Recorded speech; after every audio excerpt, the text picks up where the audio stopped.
Buenas tardes, bienvenidos a este jueves 16 de julio aquí por la pantalla de Next, por Radio El Espectador, en lo que es el otro lado de la pandemia, semana intensa en cuanto a esta situación sanitaria por el COVID-19, también por la situación económica que cada vez se agudiza más. Pero antes de comenzar a desarrollar los temas y presentar a nuestros invitados, presentamos y le agradecemos a nuestros auspiciantes. Auspician El Otro Lado de la Pandemia, Aprisa, Estudio Jurídico Pedrotti, Gestal, Servicio de Logística, Sindicato de Luz y Fuerza, CGT Rafaela, Galo Distribuciones, El Abasto Verdulería, Centro Humanizar, Marcelo Toninetti Asesoramiento, Limpieza y Desinfección Institucional, Almacén de Quesos Santafesinos, Clínica de Ojos Rafaela del Dr. Paul Schwarstein, Rimax Confianza, Tozone Grupos Electrógenos, TSA Bursátil y Senador Alcides Calvo. Bien, y comenzamos ya a saludar a quienes nos acompañan para comenzar a entender un poco lo que nos está pasando. Al doctor Eduardo López. Eduardo, buenas tardes. Hola Sole, ¿cómo estás? Acá de nuevo. Intensa semana para hablar mucho sobre Otro jueves después de un miércoles de lamentable cifra de récord de casos, como el día de ayer. Exactamente, y veremos esta noche cuál es el último reporte. Florencia Muriel, la situación del centro comercial con Paseo del Centro y todos los centros comerciales de la ciudad. Así es, también bastante interesante y bastante por hablar.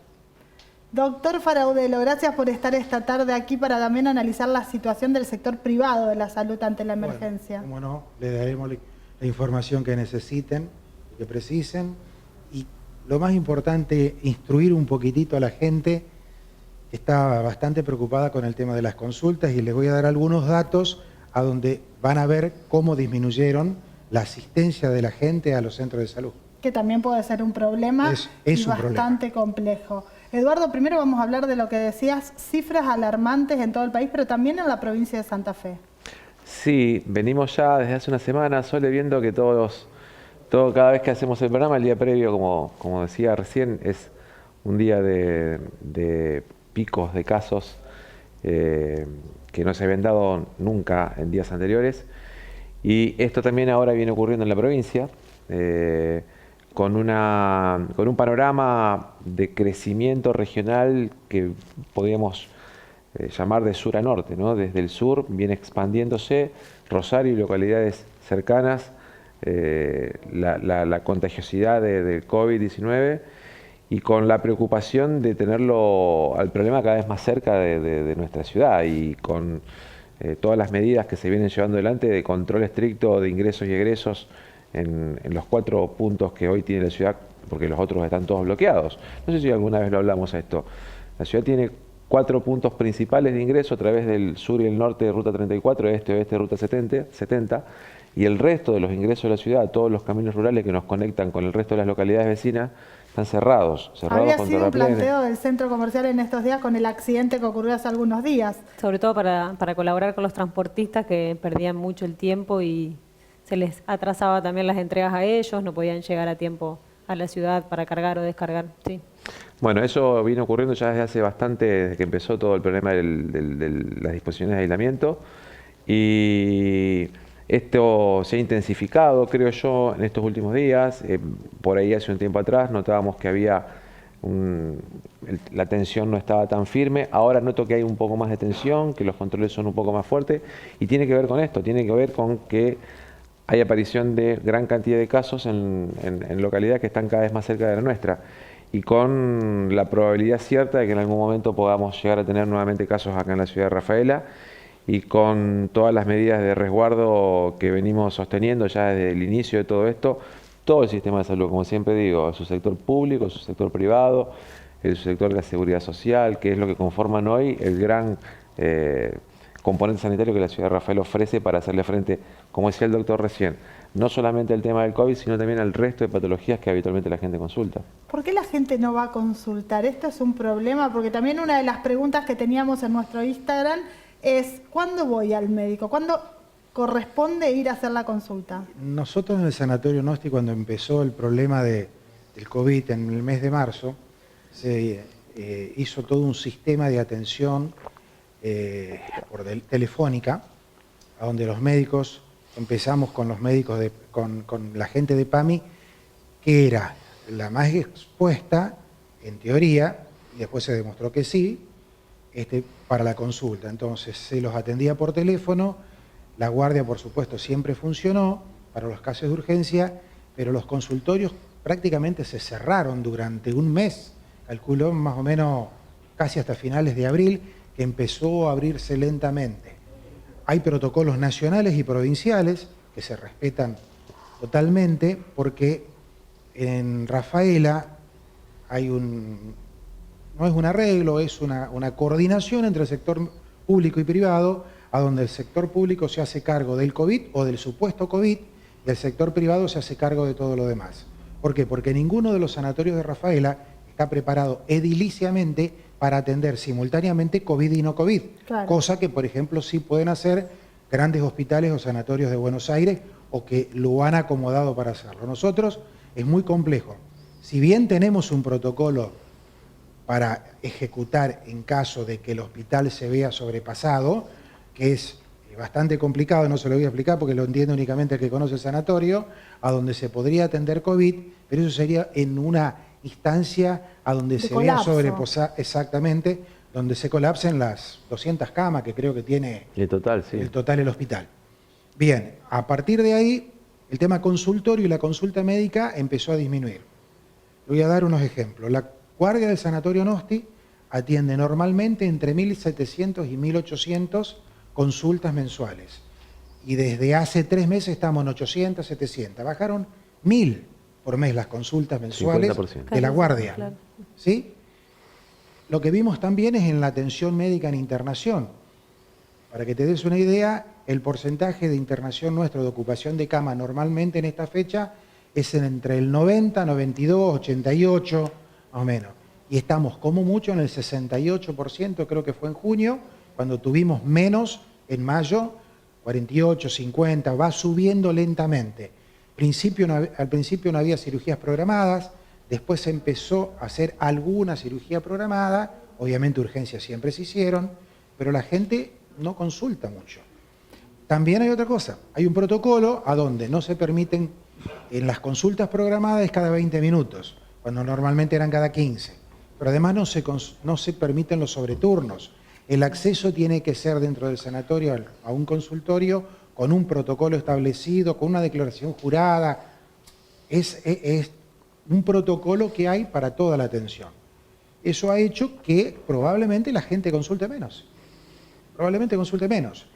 Tenemos un dato muy importante que es el que nosotros tenemos en hemodinamia, en el sanatorio, que es la única sala de hemodinamia que hay de aquí hasta Resistencia para el norte, y de aquí a Santa Fe o de aquí a Córdoba, a donde tenemos una gran zona de recepción de los infartos, por ejemplo, que es una patología, y dice, bueno, un infarto tiene que venir. Sí. ¿De verdad?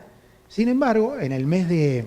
Nosotros trabajamos en un sistema que se llama Stand for Life, que es un trabajo multicéntrico que se hace en 50 instituciones del país, a donde se trabaja sobre las angioplastias en agudo, que es cuando un paciente se infarta, en el lapso de un determinado tiempo, hacerle un estudio hemodinámico, destaparle la coronaria, ponerle un stent, y el paciente tiene mínimo daño para su corazón. Bueno, lo que se vio a nivel nacional es la disminución de esa consulta. Dijimos, ¿cómo puede ser que la gente no se infarta? Bueno, eso lo decíamos al principio. Después nos dimos cuenta que sí, en realidad, la gente se infarta.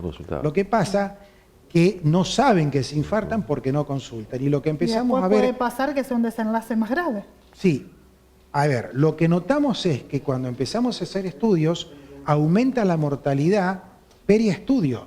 ¿Por qué? Porque el paciente llega en malas condiciones al estudio. ¿Me explico? Gravísimo. O sea, a lo mejor tuvo un infarto silente, a lo mejor tuvo algo que no le dio importancia, no, total me pasa, qué sé yo.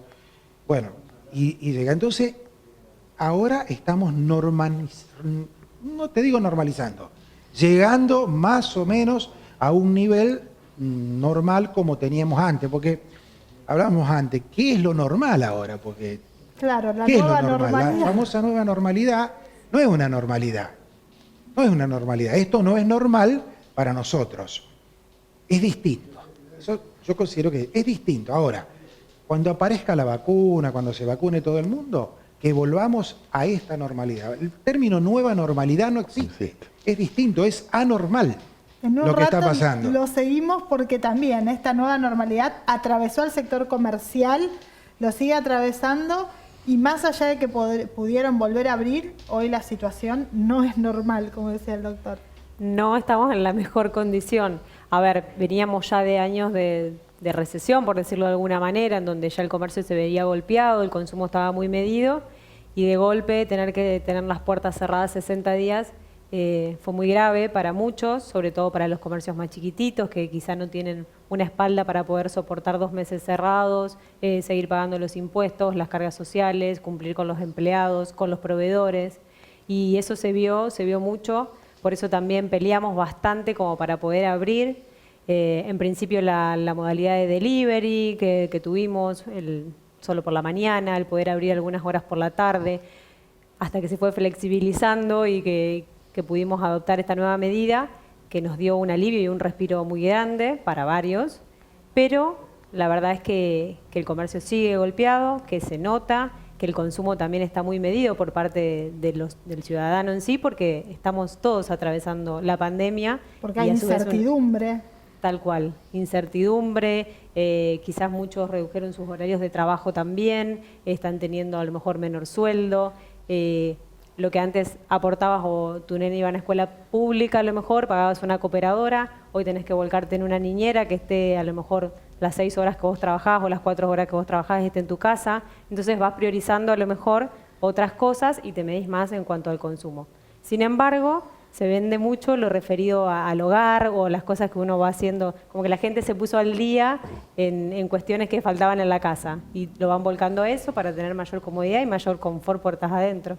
En un rato me contestás si hubo mucha caída de venta o sin números finos, pero y si hay comercios cerrados que ya no pudieron volver a abrir sus puertas. Pero antes, doctor, antes de ir a la primera pausa, porque ya tenemos a Franco Ojeda para hablar cómo los sectores vulnerables le hacen frente a esta pandemia, le pregunto por esto que mencionaba el doctor, que no, bueno, hoy no tenemos la vacuna, la nueva normalidad y lo que muchos funcionarios locales dicen, está a la vuelta de la esquina un nuevo caso en Rafaela. Sí, a ver, la verdad que hemos tenido muchísima suerte de tener tanto tiempo sin casos en la ciudad. Una ciudad que tiene la conectividad que tiene la ciudad de Rafaela, el nivel de actividad económica que tiene la ciudad, el nivel de vinculación administrativa que tiene la ciudad con la gran cantidad de acciones gubernamentales que son necesarias enlazar con localidades más grandes de la provincia, tanto sea la capital o Rosario. Es llamativo no tener casos en la ciudad durante casi 3 meses. Lo que digo es que vamos a tener casos, lo vienen diciendo las autoridades y desde el punto de vista médico lo venimos nosotros, todos los profesionales venimos, a ver, cada vez que atendemos a un paciente lo hacemos con el resguardo de protección como si esa persona estuviera claro, en situación de poder contagiar. Entonces, el sistema de salud está preparado para esto, las autoridades hacen todo el esfuerzo que hacen para poder prevenir o evitar que se... Porque el problema no es que aparezcan casos, el problema es que se genere una situación de contagiosidad comunitaria y que se salga del contexto de bloqueo que pueda llegar a darse cuando aparezca un caso, que se haga el estrés que siempre hablamos del sistema de salud.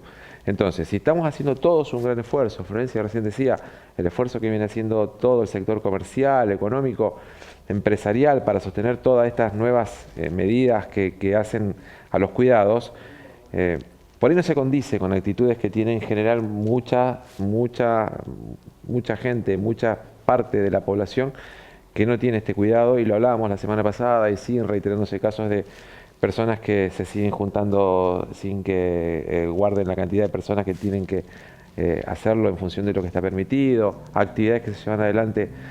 Hoy nos enteramos, futbolistas de primera división entrenando en Rosario, por fuera de todo lo que son los protocolos, ganándole una ventajita al resto de lo que están cumpliendo la cuarentena. Bueno, siendo entonces internacional, todo. por eso digo, entonces, a ver, el esfuerzo que hacemos miles de personas, nosotros, el sistema de salud, el empresariado, las autoridades, para que esto medianamente se pueda controlar, muchas veces por falta de una actitud colaborativa, solidaria y responsable de pocos, termina siendo lo que después Tanto miedo tenemos lamentamos. que retroceder.